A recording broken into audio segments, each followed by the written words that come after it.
Wars can be terrible for supply chains. There can be disruptions, shortages, all kinds of challenges. The biggest example is oil. We've been seeing that. At the first sign of war, oil prices begin to rise. But in Ukraine, it is not just oil. Many more commodities are at stake, especially these three: wheat, sugar, and cooking oil. Let's start with the numbers. Russia is the largest exporter of wheat. They make up 18% of global exports. Ukraine is the fifth largest, making up 7% of global sales. Put together, that's 25%. What happens if this supply chain is disrupted? Shortages and inflation, that's what happens. Ukraine has already banned the export of food grains. Frankly, they had no other option. Ukraine's exports go through the Black Sea, specifically via three ports: Odessa, Kherson, and Mykolaiv. All three ports are on Russia's radar. Moscow too has announced a partial ban. They have temporarily stopped exports to ex-Soviet states. Imagine 25% of the global supply disappearing overnight. Naturally, there will be consequences. Which countries will be the worst hit? Let me show you this list. Egypt is the biggest wheat importer in the world. Turkey is second. Bangladesh is third. Next comes Nigeria, Yemen, Azerbaijan, and the Sudan. Also on this list are Libya, Lebanon, and Tunisia. Do you see the trend? Wheat is not imported by affluent powers. It is bought by the developing world. And if there is a supply gap, these countries will suffer. The United Nations is making grim predictions. It says food prices could surge by up to 22%. You could say it's the perfect storm. First climate change, then the Wuhan virus, and now war. Look at the numbers since 2020. Wheat prices are up 33%. Sunflower oil prices up 60%. If the war drags on, things could get worse. Is there any way to contain this rise?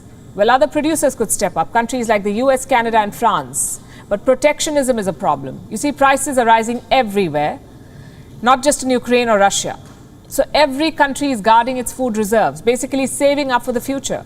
The second vulnerable commodity is cooking oil. Again, let's begin with the numbers. Russia and Ukraine lead sunflower oil production.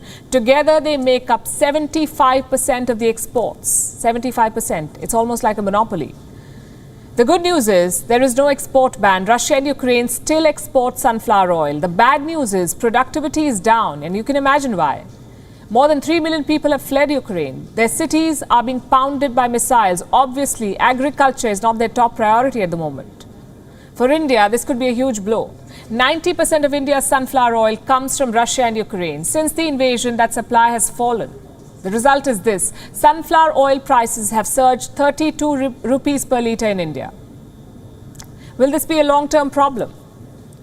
The government of India says no, it won't be a problem. Sunflower oil makes up just 10% of India's edible oil consumption. The rest is palm oil and soybean oil.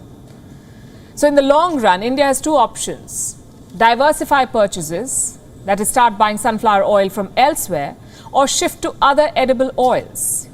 And like I said, this is a long-term solution. Diversification does not happen overnight. Neither will consumers change their cooking preferences. And remember, edible oils have a chain effect. Restaurants use it. Bakers use it. Instant food companies use it. So the effect will be felt down the supply chain.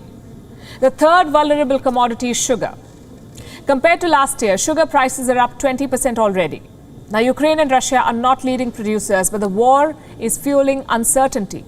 And that uncertainty is increasing prices. By the way, these commodities are not luxuries. They're staple goods: wheat, oil, sugar.